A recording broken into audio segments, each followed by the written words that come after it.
किसी पारितंत्र में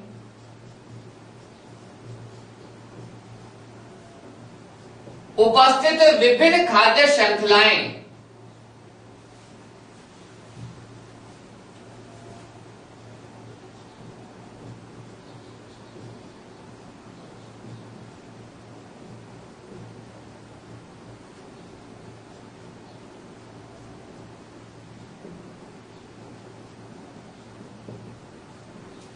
परस्पर अंतर्ग्रंथित होकर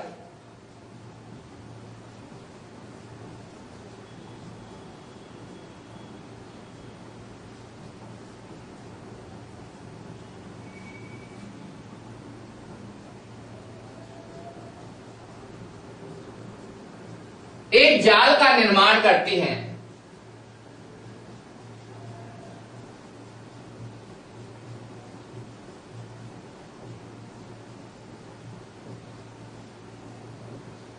और इस जाल को ही हम कहते हैं खाद्य जाल।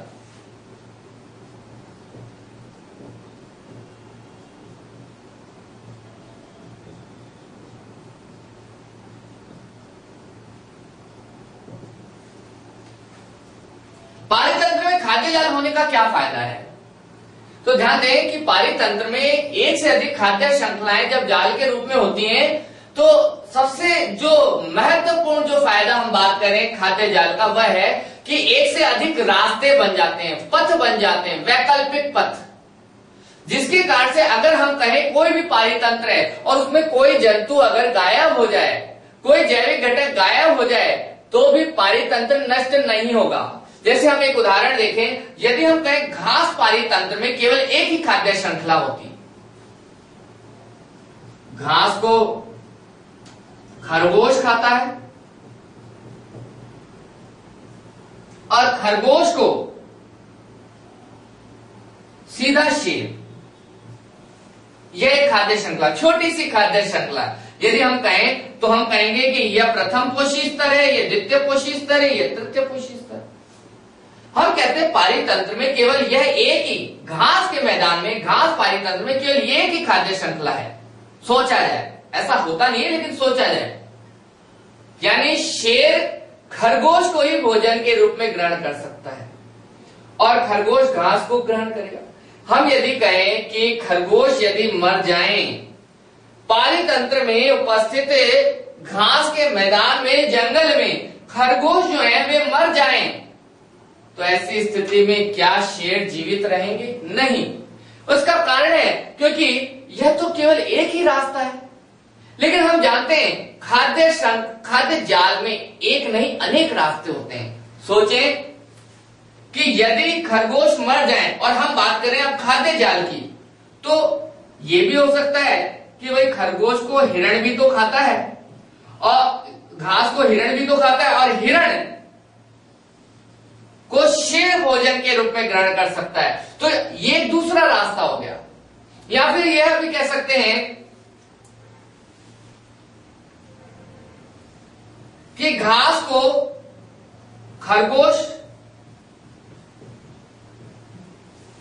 या खरगोश को अन्य कोई जीव द्वितीय स्तर का यदि मान लिया जाए, जैसे लोमड़ी,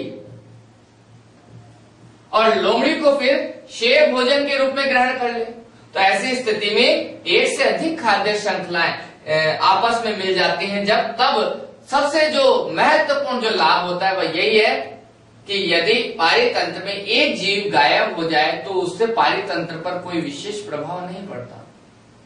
यही कारण है कि खरगोश के गायब हो जाने के पश्चात भी सारे शेर नहीं मरेंगे। क्यों? क्योंकि उनके पास भोजन ग्रहण करने का दूसरा रास्ता है। तो पारितंत्र में खाद्य श्रृंखला होने के कारण एक से अधिक रास्ते, एक से अधिक वैकल्पिक पथ पाए जाते हैं, जिसके कारण किसी एक जैविक घटक के विलुप्त हो जाने के कारण पारितंत्र नष्ट नहीं होता है या अन्य जीवों पर उसका कोई प्रभाव नहीं पड़ता है और पारितंत्र संतुलित अवस्था में बना रहता है।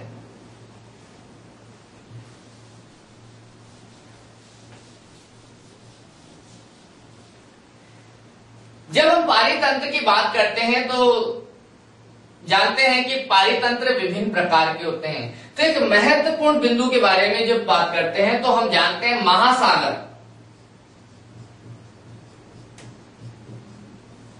या समुद्र की बात करें तो महासागर या समुद्र जो है सबसे बड़ा पारितंत्र है।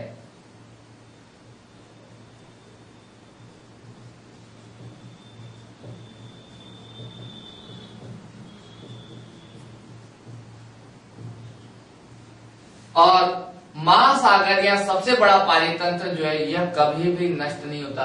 अन्य सभी पारितंत्र नष्ट हो सकते हैं। सोचे एक वन के बारे में, जंगल के बारे में, तो हम जानते हैं जंगल एक पारितंत्र है। क्यों? क्योंकि वहां बड़े बड़े जो पेड़ हैं वो उत्पादक हैं, प्रकाश संश्लेषण द्वारा भोजन बनाते हैं और उन्हें पेड़ पौधों को खाते हैं शाकाहारी, शाकाहारियों को मांसाहारी। मांसाहारियों में यदि हम बात करें तो जंगली जानवर खासतौर से जैसे शेर, बाघ, चीता आदि की बात करते हैं। तो वन भी क्या एक पारितंत्र है। लेकिन यदि ऐसा हो जाए कि जंगल में आग लग जाए, सामान्यतः होती है, आंधी तूफान जब चलते हैं तो जो बड़े बड़े जो वृक्ष हैं उनके तने घर्षण के कारण जल जाते हैं और आग लग जाती है। यदि जंगल में आग लग जाए तो सारे के सारे जो पेड़ पौधे हैं वे नष्ट हो जाएंगे, पादप जल जाएंगे। तो जब पादप भी जल जाएंगे तो क्या शाकाहारी जंतु जीवित रह पाएंगे? और अगर शाकाहारी जंतु जीवित रहे तो क्या मांसाहारी जंतु जीवित रह पाएंगे? नहीं। यानी पारितंत्र नष्ट हो भी सकता है प्राकृतिक घटना के कारण। प्राकृतिक जो दुर्घटनाएं हैं वो उस पारितंत्र को खत्म कर सकती हैं। लेकिन एक ऐसा पारितंत्र है जो कभी भी नष्ट नहीं हो सकता और उसका नाम है महासागर। महासागर सबसे बड़ा पारितंत्र है जो कभी भी समाप्त नहीं होता।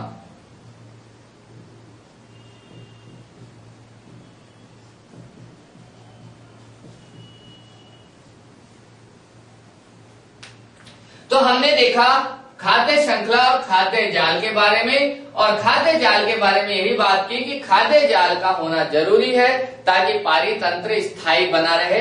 एक जीव या एक घटक के नष्ट हो जाने से दूसरे जीव पर कोई प्रभाव न पड़े और प्रकृति चलती ही रहे।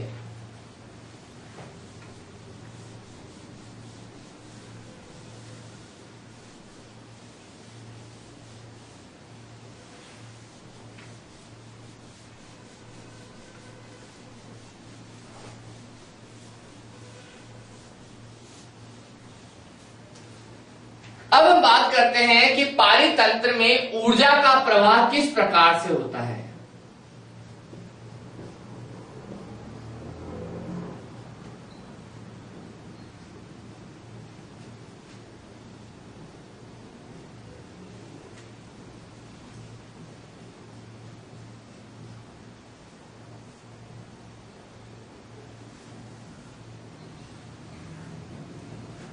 एक खाद्य श्रृंखला के बारे में विचार करते हैं।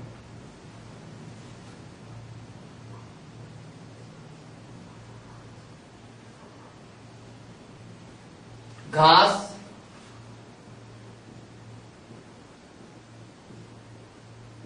टिड्डा, मेंढक, सांप और बाज। इसे हम कहते हैं प्रथम पोषी स्तर या उत्पादक।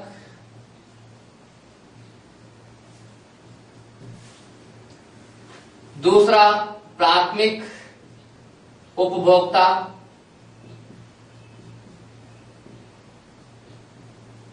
द्वितीयक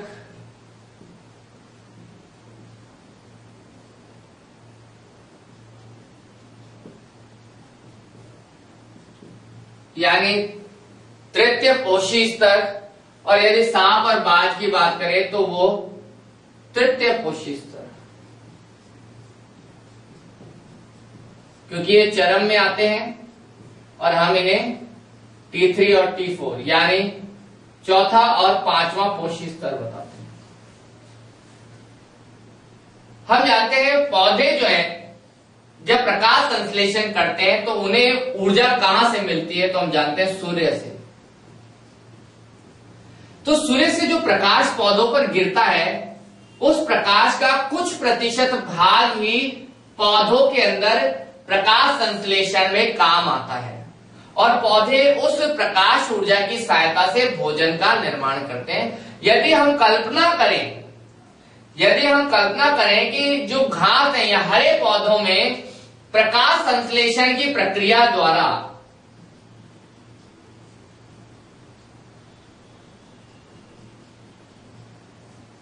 की प्रक्रिया द्वारा 1000 किलो कैलोरी ऊर्जा संचित हो जाती है। ऊर्जा संचित का मतलब हम जानते हैं, जब प्रकाश संश्लेषण होता है तो प्रकाशिक ऊर्जा रासायनिक ऊर्जा में बदल जाती है। यानी यहां पर प्रकाश की ऊर्जा से भोजन का निर्माण होता है, कार्बोहाइड्रेट का निर्माण होता है। अब हमने कहा यदि प्रकाश संश्लेषण हो रहा है पौधों में, तो पौधों के अंदर लगभग 1000 किलो कैलोरी ऊर्जा संचित हो गई है प्रकाश संश्लेषण के दौरान। लेकिन पौधा तो एक जीव है और जीवों के शरीर में जैविक क्रियाएं होती है, जैसे श्वसन या फिर अन्य शरीर की और भी प्रक्रियाएं। तो जब श्वसन या अन्य जैविक प्रक्रिया होती है तो क्या उनमें ऊर्जा खर्च नहीं होती? उनमें ऊर्जा, अधिकांश ऊर्जा खर्च हो जाती है। तो जब पौधों में 1000 किलो कैलोरी ऊर्जा बनी है, कैसे? प्रकाश संश्लेषण से बनी है, संचित है, लेकिन उसमें से 90% ऊर्जा खर्च हो जाती है पौधे की खुद की क्रियाओं में, जैविक प्रक्रियाओं में। तो अब इनमें कितनी ऊर्जा बचेगी? केवल 10%, और वह केवल 10% ऊर्जा ही अगले जीव में जाती है, यानी शाकाहारी में। यानी जब टिड्डा घास को खाएगा तो घास में जो ऊर्जा है उसका केवल 10% ही टिड्डे में स्थानांतरित होगा। क्यों? क्योंकि 90% ऊर्जा जो है वह घास यानी उत्पादक में ही खुद की जैविक प्रक्रियाओं में खर्च हो गई। यदि हम बात करें 1000 किलो कैलोरी की बात करें, तो यहां टिड्डे में यानी प्राथमिक उपभोक्ता के अंदर यह ऊर्जा यदि बात की जाए तो कितनी ऊर्जा केवल मात्र जाएगी? 10 किलो कैलोरी।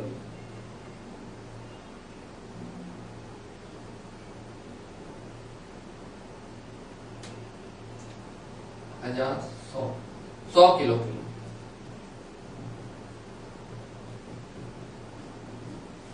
100 kilo calorie. अब ये जो 100 किलो कैलोरी जो ऊर्जा जो प्राथमिक उपभोक्ता के अंदर है, चूंकि यह टिड्डा जो है प्राथमिक उपभोक्ता है, एक जीव है, तो इसके शरीर में भी तो जैविक क्रियाएं होंगी, तो इसकी 90% यानी 90% ऊर्जा इसकी शरीर की जैविक प्रक्रियाओं में खर्च हो जाएगी। तो आखिर फिर अगले पोषी स्तर में कितनी जाएगी? केवल 10%। तो ऐसी स्थिति में अगले पोषी स्तर यानी मेढक में जो ऊर्जा होगी, संचित ऊर्जा वह होगी 10 किलो कैलोरी। ऐसे ही यही प्रक्रिया यदि चलती जाए तो अगले पोषी स्तर के अंदर जाते ही यह ऊर्जा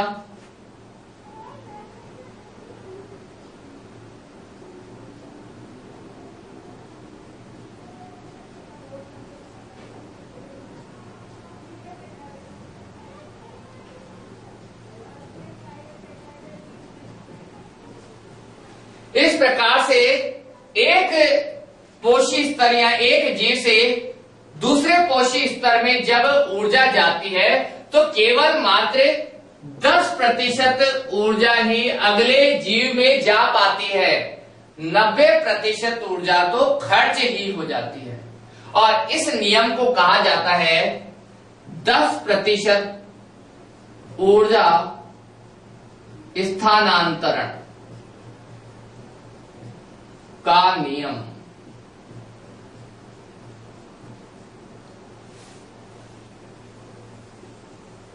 और यही नियम है, यह हमें दर्शाता है कि अगर कोई खाद्य श्रृंखला बहुत लंबी है तो अंतिम यानी चरम मांसाहारियों की यदि हम बात करें तो उन चरम मांसाहारियों को बहुत कम मात्रा में ऊर्जा मिल पाती है। पौधों में जो निर्मित ऊर्जा को देखें तो 1000 किलो कैलोरी, लेकिन अंतिम जो चरम मांसाहारी वहां केवल 0.1 किलो कैलोरी, यानी इतनी कम ऊर्जा ही चरम मांसाहारियों में पहुंच पाती है।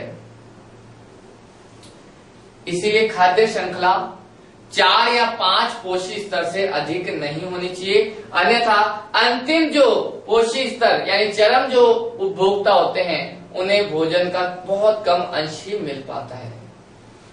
तो यह है पारितंत्र में ऊर्जा का प्रवाह। पारितंत्र में ऊर्जा का प्रवाह जब एक पोषी स्तर से दूसरे पोषी स्तर में होता है तो केवल 10% ऊर्जा ही एक पोषी स्तर से दूसरे पोषी स्तर में पहुंच पाती है, और केवल 90% यानी 90% जो ऊर्जा है वह खर्च हो जाती है। इसे कहते हैं 10% ऊर्जा स्थानांतरण का नियम।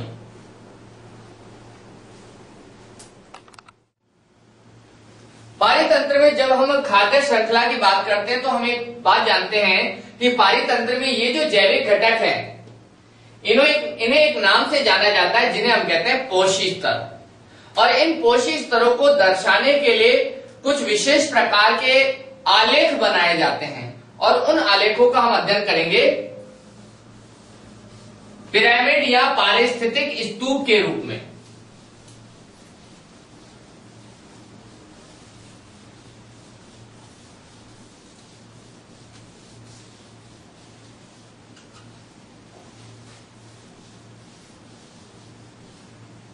तो हम बात कर रहे हैं पोषी स्तर।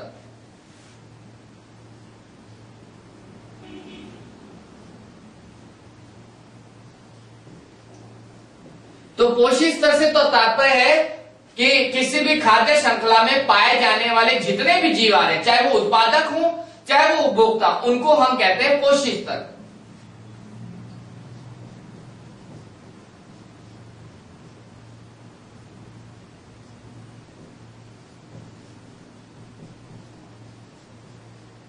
पारितंत्र में उपस्थित सभी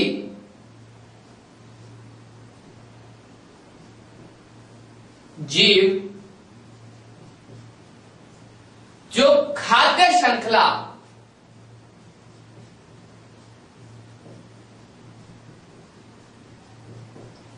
का निर्माण करते हैं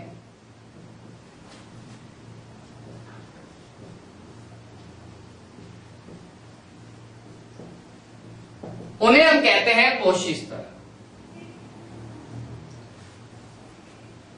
यानी हम कह रहे थे जैसे उत्पादक हैं हरे पौधे, वो प्रथम पोषी स्तर थे, उसके बाद वाले द्वितीय, फिर तृतीय, फिर चतुर्थ, इस प्रकार से पोषी स्तर अलग अलग प्रकार के होते हैं। अब इन पोषी स्तरों को दर्शाने के लिए एक आलेख बनाए जाते हैं, एक ग्राफ बनाए जाते हैं, जिन्हें हम कहते हैं पिरामिड या पारिस्थितिक स्तूप।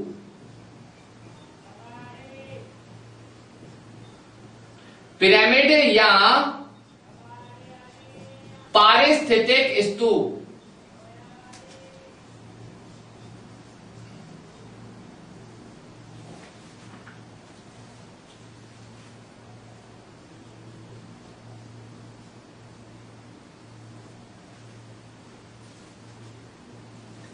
इसके लिए विशेष प्रकार के त्रिकोण आकार के चित्र बनाए जाते हैं।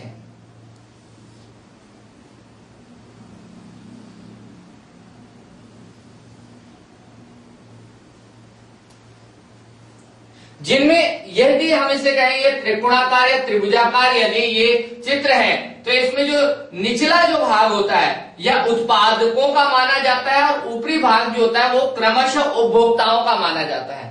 तो जैसे हम बात करें घास के मैदान की, घास स्थल पारितंत्र की, तो घास स्थल पारितंत्र में यदि हम बात करें तो सबसे पहले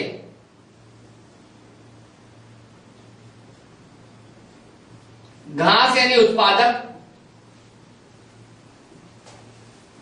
जो निचले स्तर में आते हैं, फिर ऊपर की तरफ बढ़ाते हुए यदि हम बात करें टिड्डा, मेंढक, सांप और बाज, इन्हें बनाने का क्या आधार होता है? तो हम जानते हैं पहली बात खाद्य ऊर्जा।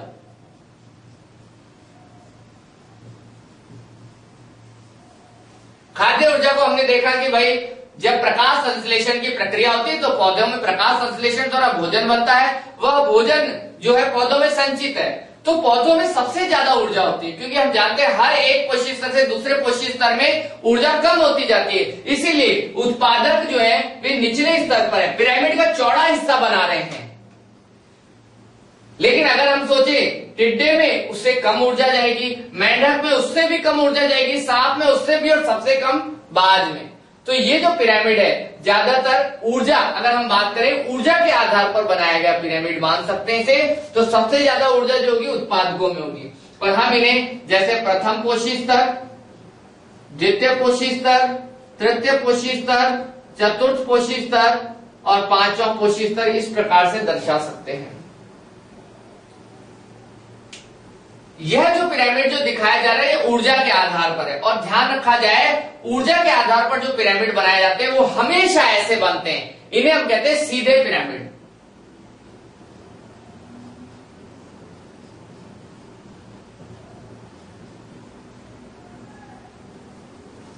तो पिरामिड क्या है? तो सीधी सी बात है, पिरामिड या पारिस्थितिक स्तूप क्या है? तो हम ये सोच सकते हैं कि किसी भी पारितंत्र में पाए जाने वाले विभिन्न पोषी स्तरों को विशेष प्रकार के त्रिकोण आकार के या त्रिभुजाकार आकार के चित्रों द्वारा प्रदर्शित किया जाता है, और इन्हें हम कहते हैं पारिस्थितिक स्तूप या पिरामिड। ये किस आधार पर बनाए जाते हैं? पहला जो हम बात करें ऊर्जा के आधार पर, जिसे कहते हैं खाद्य ऊर्जा के आधार पर। इसके अलावा खाद्य ऊर्जा के अलावा अन्य भी आधार है जिनके आधार पर पिरामिड बनाए जा सकते हैं, जैसे जैव संख्या के आधार पर और एक जैव भार के आधार पर। तीन ये आधार हैं, खाद्य ऊर्जा के आधार पर, जैव संख्या और जैव भार के आधार पर पिरामिड बनाए जाते हैं। खाद्य ऊर्जा तो हम जानते हैं जैसे पौधों के अंदर या जंतुओं में संचित ऊर्जा। आखिर जैव संख्या क्या है? जैव संख्या मतलब जीवों की संख्या। पारितंत्र में जिन जीवों की संख्या अधिक होगी और किन जीवों की संख्या कम होगी, इसे दर्शाना है। तो इसे भी हम सोच सकते हैं, जैसे उदाहरण के लिए हम बात करें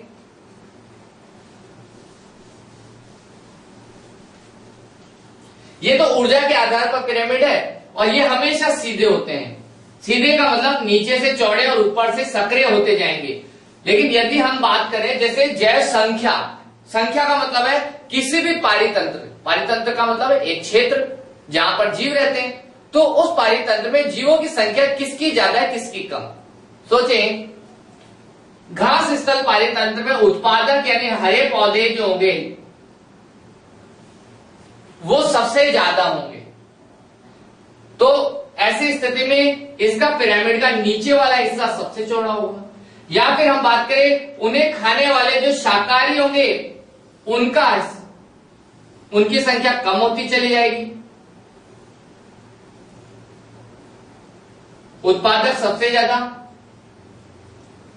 प्राथमिक उपभोक्ता उससे कम यानी शाकाहारी, उससे कम द्वितीयक उपभोक्ता,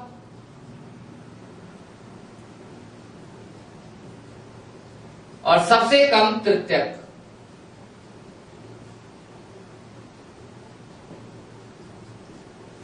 तो यह जो है ये संख्या के आधार पर है। यहां यह सोचा जा सकता है कि क्या संख्या के आधार पर जो पिरामिड है वे भी हमेशा ऐसे ही बनेंगे, नीचे से चौड़े ऊपर से सक्रिय? तो ऐसा नहीं है। कभी कभी ऐसे भी पारितंत्र देखने को मिलते हैं जिनका पिरामिड ऐसा सीधा ना होकर उल्टा होता है। सोचिए जैव संख्या के आधार पर एक वृक्ष की कल्पना करते हैं। वृक्ष तो एक वृक्ष है, लेकिन एक वृक्ष पर अनेक पक्षी हैं और अनेक पक्षियों पर अनेक पिस्सू या कीट रहते हैं। तो वृक्ष तो एक है लेकिन पक्षी उससे अधिक है और पक्षियों पर कीट उससे भी ज्यादा है। तो इसका पिरामिड यदि सोचा जाए तो इस प्रकार का बनेगा। वृक्ष एक ही है इसलिए इसका हिस्सा कम, फिर पक्षी उस पर उससे ज्यादा और कीट पर पक्षी कीट उससे भी अधिक। तो हम कहें यह भी जैव संख्या का पिरामिड है और यह भी जैव संख्या का पिरामिड है।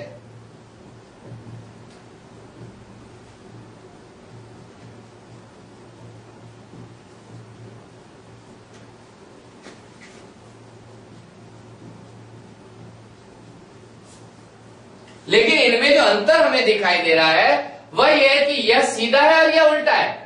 यह अगर हम कल्पना करते हैं तो यह घास स्थल का है, घास के मैदान का है, जैव संख्या के आधार पर बनाया गया। और यहां यदि हम कहें तो यह भी जैव संख्या के आधार पर है, लेकिन यह वृक्ष का बनाया गया है।